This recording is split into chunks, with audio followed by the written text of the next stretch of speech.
This is gonna sound like a crazy question, but stay with me. Have you ever thought about mail? Wait, dude, no. What the f? Mail, like M-A-I-L. Have you ever thought about it? If you're a sane human being, you probably haven't. Well, I have. A lot. Let me explain. Over the last couple of months, my wife has asked me many times to replace our mailbox. Or so she says. I personally don't recollect. Are you even listening? What did I just say? What? Like any normal husband, I'd typically put off my honey-do task for as long as humanly possible. But for this one, I just can't. She's 100% right. Ours is super beat up. The paint's flaking everywhere.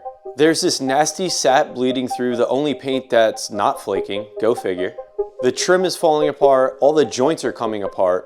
Its heads are falling off! It's certainly seen better days, but I don't really know how I want this mailbox to look, so to begin this project, I'll start by planning, designing, and drawing as many sketches as possible. I'm not gonna lie, I was really struggling to find what I wanted, so I took to the streets for inspiration. And boy, oh boy, did my eyes open wide. Sucks, sucks, sucks, sucks, double sucks. That's a tree stump. Dude, what? I've never seen that before. Yeah, it still sucks. Wait just a second. This one has udders. Fantastic udders, might I add. Yeah, it still sucks. Yeah, I just spent the last 20 minutes driving around my neighborhood trying to find one mailbox for inspiration, and I found zero. All I found was udders.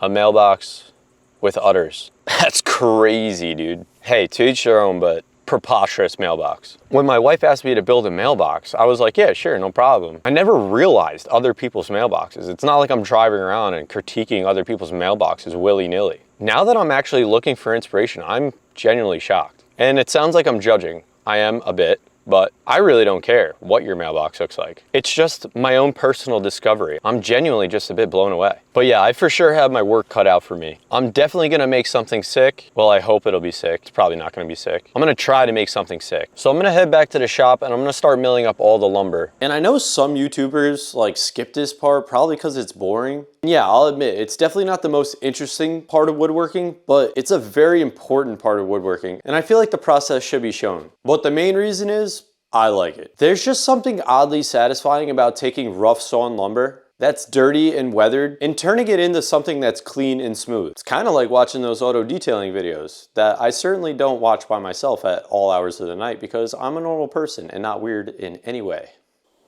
Oh yeah. Alright, I lied, I'm a little weird. Whatever, dude, judge me all you want. Millions of people watch those videos, I'm not alone. Now that I have everything milled, I can let these boards air out overnight to minimize any possible wood movement. Then I can start to rip these boards down into the rough dimensions to get them ready for lamination. I want the vertical post and that horizontal mounting arm, the part that the mailbox will actually sit on, to be 4.5 by 4.5 inches. But these boards are only 1.5 inches thick, so I'll need to glue 3 together to get the thickness that I want. When I went to my local lumber store, I found it really difficult to find boards with 2 clear faces. No matter how hard I looked, I could only find boards with 1 clear face, meaning the other side had a lot of blemishes like big knots and long cracks. And you can see here that these boards have a lot of blemishes on them. So to avoid those blemishes from being visible, I'll play around with the layout of these boards to try to hide all those knots by gluing those parts together this way, like gluing them this way. Nomine Patris et Filii et Spiritus Sancti.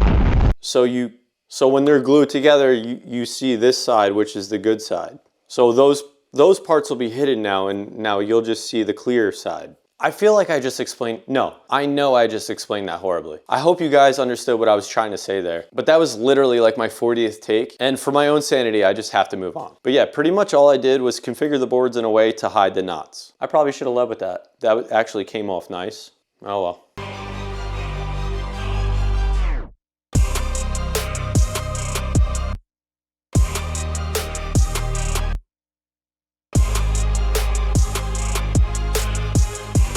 This is so much glue. I'm gonna get shit everywhere. All right, I got the glue up finished and I thought I used way more glue than I needed. It ended up being like the perfect amount. I got barely any squeeze out and drips anywhere. Check it out.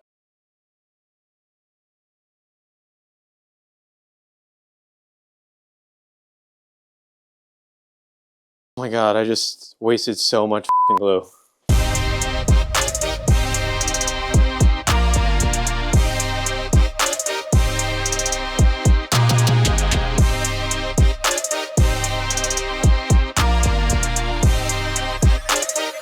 Now I know I probably seemed a bit harsh when I was slam dunking all over my neighbors for having shitty mailboxes. It's because I was. They suck. I mean, dude, I'm right there with them. Mine sucks too. That's the only reason we're here chatting mailboxes. Who else does that? But it got me thinking. Why do so many people not care about the appearance of their mailbox? I'll admit, prior to this build, I never sat there and analyzed another person's mailbox until I had to build one myself. That'd be kind of weird. That's borderline psycho behavior. But now that I'm building one of my own, it's kind of like when you buy a car and now you recognize that car way more often on the road. Yeah, buckle up because shit's about to get nerdy. This is actually a real psychological phenomenon called the Bader-Meinhof phenomenon, also known as the frequency illusion. This occurs because once you've noticed something, your brain pays more attention to it, making it seem more common than it really is. So, if you're watching this, enjoy analyzing your neighbor's shitty mailbox.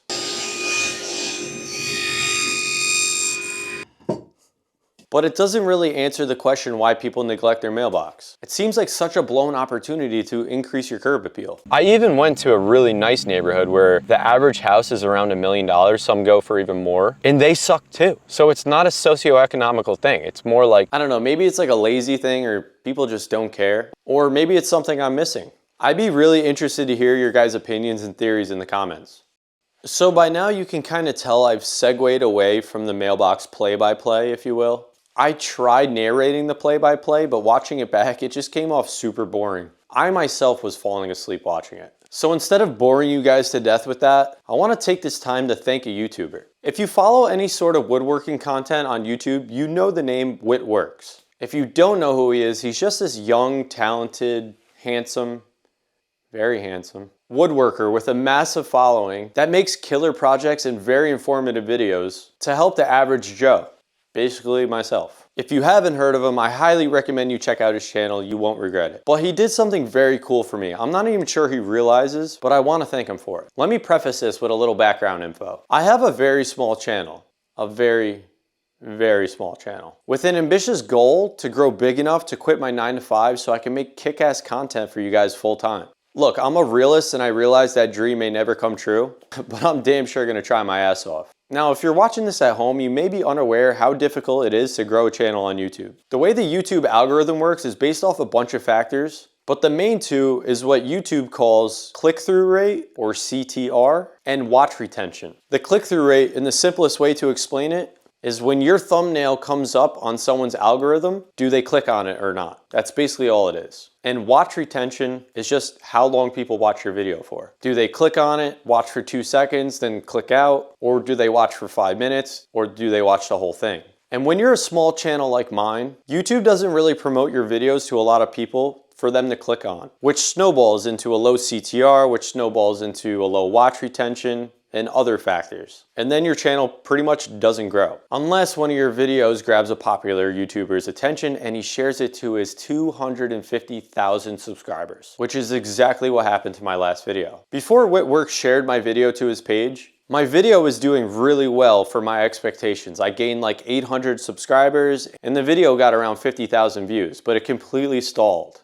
This in itself was amazing because I went in with a goal of 1,000 views, so this already vastly exceeded my expectations. But after he shared my video to his page, the video took off to over 100,000 views and I gained more than 2,200 subscribers. For a small channel like mine to have that happen is just unreal. Not to mention, I've been watching this guy's videos for years. So to have someone I really admire my own shit, it's just the coolest thing to me. So Whitworks, I just want to say thank you. Also, I'm dying to see another video, so please post one really soon. Now, right now. Thanks. And while I'm doing everything but talk about what I'm doing in this project, I want to thank everyone who showed me love on my last video. The comment section was absolutely buzzing, mate. And literally every single comment was positive. I actually don't think I got a negative comment. I mean, one guy told me to spray my stain. That can go either way, but to keep the ratio at 100%, I'm gonna call that positive. But I did get one reoccurring comment, which I would like to address. I got the comment from a few people, but basically they said they want me to post more often. And I feel like I should kind of explain why I don't post much. Like I mentioned earlier, my main job is a typical 9-to-5, which obviously takes up the bulk of my time. Not only do I work 40 or more hours every week, but I commute 3 hours round trip to New York City. And when you do the math, it takes me out of the house 11 or more hours a day. I'm also a husband and a father to a 4-year-old daughter, and I'm always gonna prioritize my free time for them. Okay, I have a pretty lighthearted channel, but I'm gonna get a little mushy here. I have a lot of friends and family that have kids that are all grown up now. And one thing they've said that'll always stick with me is to enjoy this time because these are the best years. And I'm just trying my best to soak in every second. So I'll often sacrifice time I can have in the shop to make memories with them. I think everyone watching this with kids will completely understand where I'm coming from. And even if you don't, I think it'll still resonate. Oh yeah, and I have a 50-year-old house that always seems to be falling apart and needing some sort of work done that sits on an acre of property that needs constant upkeep. Safe to say, I'm a busy fella, but I promise you I'm making as much as I can as fast as I can. Now, another comment I got multiple times was that the thumbnail on my last video was clickbait, which now that I'm thinking about it, could be interpreted as a negative comment, but for the sake of the ratio, I'm gonna call that positive and I'm gonna call that constructive criticism. But man, I gotta say, I disagree wholeheartedly with it being clickbait. Besides, even if it had been clickbait, that's kind of the name of this whole game, isn't it? I mean, the main goal is to get you to click on the video. And that probably sounds pretty easy, right? Well, it's not that simple. Most users watch YouTube from either their TV or their cell phone. The TVs aren't really the problem since the thumbnail will be much bigger and easier to view. Where it becomes difficult for the content creator is trying to accommodate the cell phone user. See, on a cell phone, the thumbnail is a teeny tiny picture that's just big enough to get the gist, but too small to show any real detail. And this can be a real headache for content creators. While I really don't want to speak on behalf of other content creators, it creates a lot of difficulty for me personally, because without being able to show ample detail, it gives you, the viewer, no incentive to click on my thumbnail, which leads to you scrolling past my thumbnail, which then leads to you never seeing my video, which sucks. For me and for you, because I think you'd like it. And that's just step one in this whole game.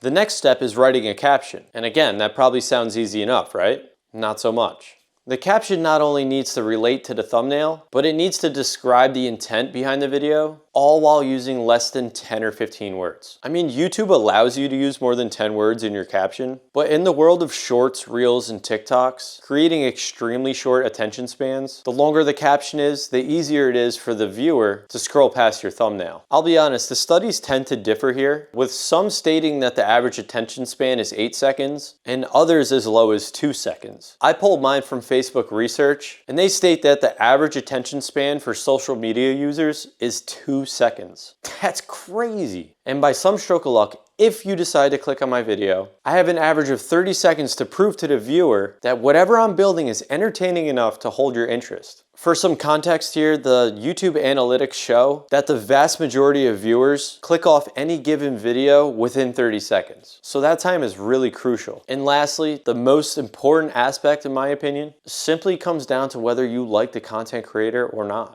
Now this is probably a more subjective opinion, but I feel personality is everything. Are you likable? Do you have a sense of humor? Do you have a unique style of editing? Or maybe you just like watching someone with extremely rudimentary woodworking skills build mediocre furniture.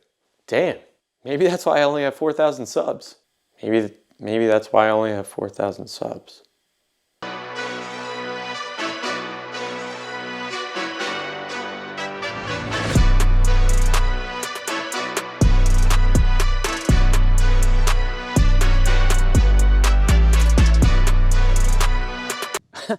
Well, that didn't work. My measurements must have been very, very off. At least like an 1/8 inch gap. And if you paint it and you caulk it, maybe you can like hide that a little bit, but this is wood to wood. There's no filler you can use to fill an 1/8 inch gap. So I'm gonna have to redo that completely. And honestly, I don't know if I have any leftover cedar. I think that was the last of what I had where I could make something. So I'm gonna have to redo it. And honestly, at this point, I'm a little beat up. I just want this to be over so badly. I want to move on to other things. I want to enjoy my summer. Man, it's 4th of July weekend. I just want to be sitting down, relaxing with my feet up in a nice, cool, cold Coors Light. Or whatever tasty beverage you like. I mean, I don't even like Coors Light. I don't even know why I said that. I'll drink a Coors Light, but I definitely prefer other things other than a Coors Light. It just slipped out, but nothing wrong with a silver bullet. All right, I'm gonna stop complaining. It's a beautiful day on July 4th. I don't know why I'm sulking and being a little baby, but I'm gonna go see what I got and we're gonna power through this and we're gonna finish this shit. All right, I'm back at the mailbox and that's right. I had just enough to make these 4 cuts, so you know what I'm gonna do is I'm gonna stick piece them together. I'm gonna go one side by side by side by side until it's fully done instead of pre-assembling, because I don't know why that never goes well for me. I know that's like what contractors do and carpenters do, but it just never works for me. So I'm just gonna go piece by piece by piece here.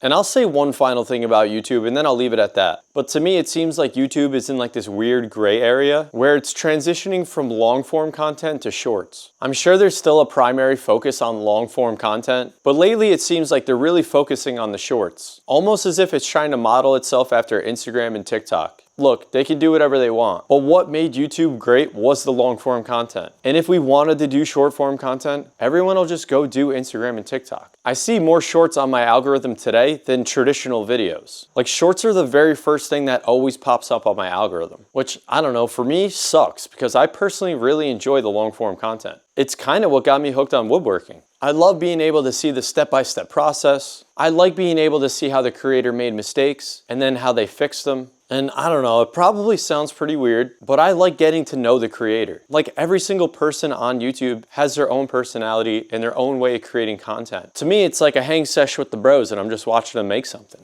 I don't know, to me, there's nothing less intimate than a 30-second video sped up to 5,000% speed of someone pouring epoxy into a river table. One positive to take away from all this though, is the days of how-to instructional videos seem to be phasing out. It seems most people today want to casually watch some people building cool shit. It's an exciting shift for me personally because that's what I prefer doing. I just want to build cool shit and film the process. And I suck at this, so I can't really instruct anyone how to do it. And with that, I'll leave you with a little farewell teaser for my next video. I don't want to give the whole concept away, but I have a really cool idea for some content that's never been done in the woodworking community before. It's going to be a series of videos aimed at building a portfolio for my future woodworking business. But there's a twist, so you'll just have to keep an eye out for the next video. Thank you guys so much for watching. If you made it this far, stick around to the end for some absurd bloopers. Just the forewarning, I say the F word a lot. See you guys on the next one.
Those were some prime time udders though, I must say. Dude, did I hit like bedrock? Like, what is this? Get a couple smashes. Ah! Fuck you! Fuck you! Fuck. I should probably see a therapist, yeah. Get the fuck. There's always a fly, bro. There's always a fly, dude. Boards down into rough dimensions to get them ready for... I had that. I had it, dude. I had it. Guys, if you hear a fly in my mic, dude, this thing is all up in my grillski. See the blemishes and you see just the clear... Fuck you, bug. Oh, butchered that. I don't know how. I gotta... Oh. Did I miss him? I probably didn't get him. He's probably just chilling, like taking a breather or something. As I mentioned earlier, my main... Oh, wow, I don't know. Did I mention 9 to 5? Job. Wow, dude. Like I mentioned earlier, my tip... Fuck, dude. Like I mentioned earlier, property that seems to always need some fucking... Fuck, dude.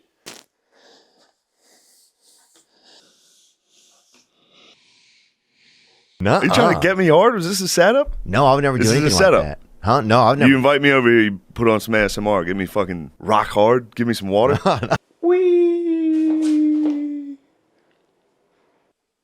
I should have done special ed.